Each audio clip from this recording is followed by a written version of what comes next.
So I've pretty much worked out the scale I need as far as the leg is concerned, and I've started making out the collar pieces based on that scale. The topmost section of the leg does have that bit of a taper to it where it connects to that other little egg-shaped piece that becomes the hinge for it attaches back to the body.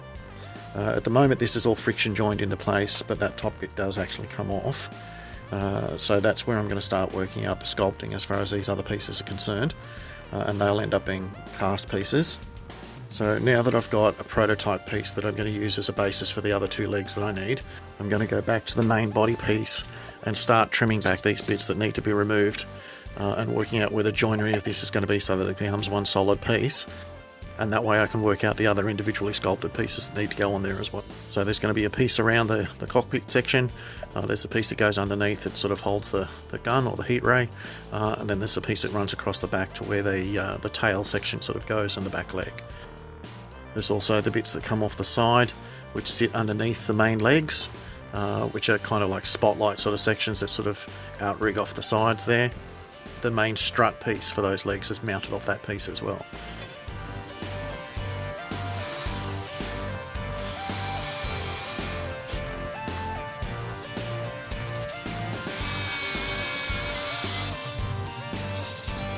So yes, for anybody who's interested, these are wood screws. There's more than enough thickness in that metal for them to self-tap into them, and having a really coarse thread like that means that they'll cut through the aluminium really nicely as well.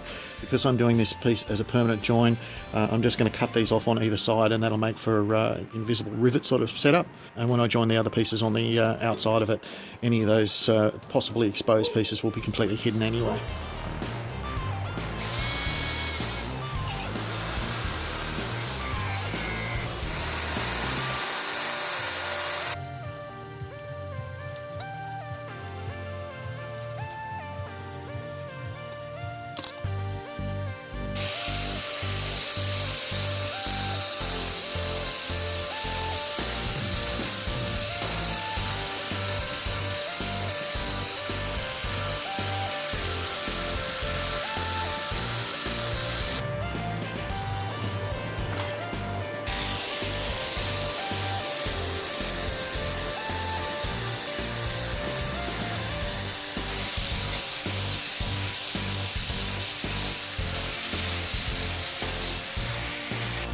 So now that I've got that ridge piece cut off that wasn't supposed to be there, I can start working out on the ridge piece that is supposed to be there, which is obviously a lot wider and it's got a lot more detail cut into it and that sort of stuff as well.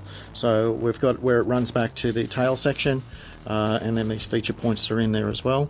In the close-up pictures of what I've seen as far as the body section is concerned, these bits are actually quite contoured. They've got a bit of shape to them. They're not just a line that's cut into it. So I think there's enough thickness in the metal that I'll try and get some of that element into it as well. But the backbone type section and tail does seem to be fairly straight edged, so I'm going to keep it that way as well.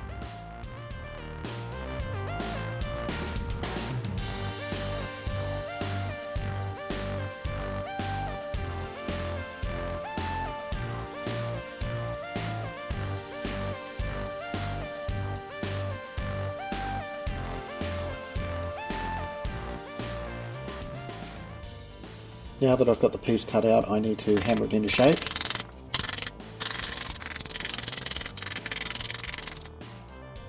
And once I've got that done, I attach the back piece that I'm going to be using for the tail. From there, I just need to start working out the correct profile of it. There's quite a bit of material that it needs to be added to, so this is actually going to end up being a cast piece. And the piece that I'm making up here is going to be used as the pattern piece for the casting of it.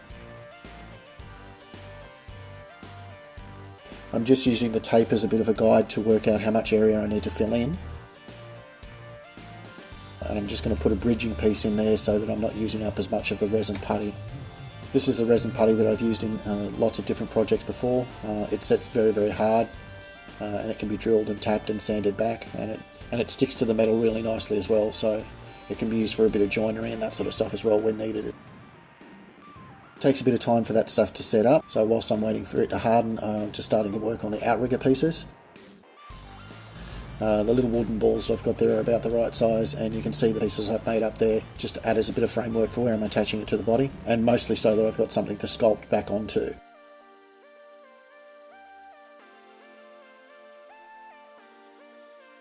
I've put the masking tape on the body piece there to make sure that the resin doesn't stick to the metal, so it just makes it easy to remove when I'm ready to separate the part.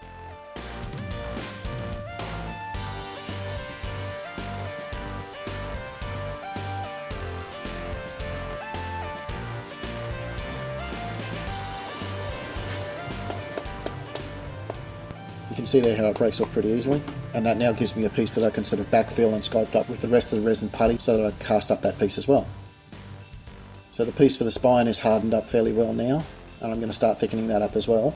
Unlike the outrigger piece, this is not going to be held in place whilst I do the sculpting. I'm just putting a piece on it as a bit of a spacer guide, and you can see me adding water to the surface of the metal there where I don't want it to stick. Once I've got the alignment sorted out, I can pretty much sculpt it as an individual piece and just refer back to the main body piece as I need to make sure that the alignment's lining up properly. Just building up concentric layers until I can sort of get that nice sort of organic flow to the shape of it. And once it's 100% set, I can then sand it back and then add a little bit more if I need to build it up to the exact shape that I'm going for. And you can see there with that outrigger piece that once it's sanded back, you start to get that more blended, even surface that we're going for. Obviously, I've got to make up the other one for the other side as well, and I've got to trim it off so that it sits in its correct position in relation to that back spine piece as well. I've already started the sculpting on one of the leg pieces, and you can see how it's going to attach to the main leg. I've got to work out a way of attaching that to the cross member. And I thought I'd just show you how I'm closing down the tube pieces to a thinner and more tapered version of it. And this is the same principle I used when I was making up the longer parts for the leg as well. So in the next video I should be able to finish off the rest of the sculpting that I need to do. And hopefully by then I should be able to show off what I've got in mind for the cockpit eye sort of section as well. So anyway guys, that's the update for this time. Thanks for watching. Talk to you next time.